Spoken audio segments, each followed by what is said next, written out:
Aimée and Meera, congratulations. How did it feel when Roundtable was called as the winner? We were very surprised. I think we had planned to write the speech during dinner, and were very shocked to see that we were up before dinner. I very sneakily took a look at the auto cue and saw that we had won, so we had approximately 20 seconds to talk about a speech. And I had to not step on my sorry. Yes. And we had 20 seconds prep time. Yeah. That is very sneaky, looking at the auto cue. I had been watching it all night, and I was like, maybe I can just see if we've won. And we had. So your acceptance speech then, was it all that you hoped it would be if you were ever do we need to do kind of like a round 2 of your acceptance speech, or is there anything else we need to get in? We definitely Since we took you by surprise, apologies, but congratulations, Children's Bookseller of the Year. And we definitely wanted to thank all the authors and the publishers that we work with, and all the illustrators, who are exceptional and really, really support us in a very unique way. Yeah, and I think probably just to speak a little more about the community of Brixton as well, who we're really honoured to serve, who call us to demand every single day, who make sure that we're serving them properly. They are an incredible community to work in and for. So, yeah, very happy to be in Brixton. Yeah. Well, and that community, as you say, has been so much to you. And what does it mean to you guys to serve them? What does that entail?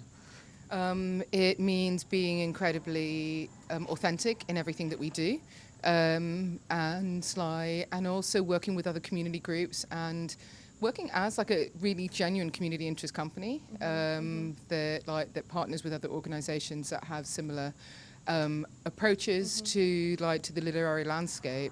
And it works in conjunction and partnership, not ever against. Yeah, and it's a lot of listening more so than talking, I think, as well. A lot of people think that you go into community and you know what they need, but no one knows more so than the community. And they're very happy to tell us. Yes. Yeah. I can imagine they are, and I can imagine that, children's bookselling in particular, I can imagine the children are particularly happy to tell you. Yeah. What do you love most about children's bookselling?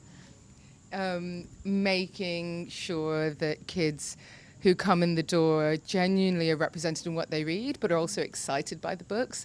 I remember when we first moved to our new site, and I still wasn't sure if it's going to be the right move for us or not.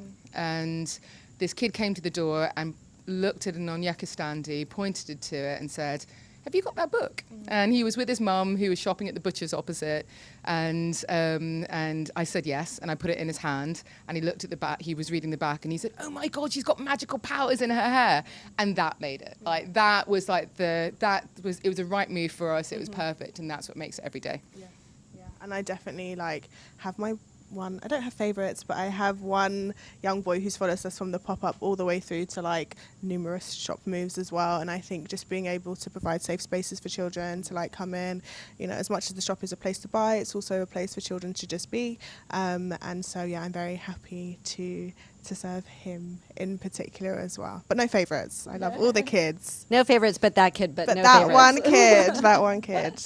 And what do you think, and this sort of follows on, what's one thing you would like everyone to know about running an independent bookshop and what that means? I would say, it's definitely not the idealistic sitting around reading books every single day. It's definitely not that. It is definitely work, committed work, and a lot of thought just beyond selling, I would say. And genuinely thinking about how to not just stay in the bookshop, but how to get out to community.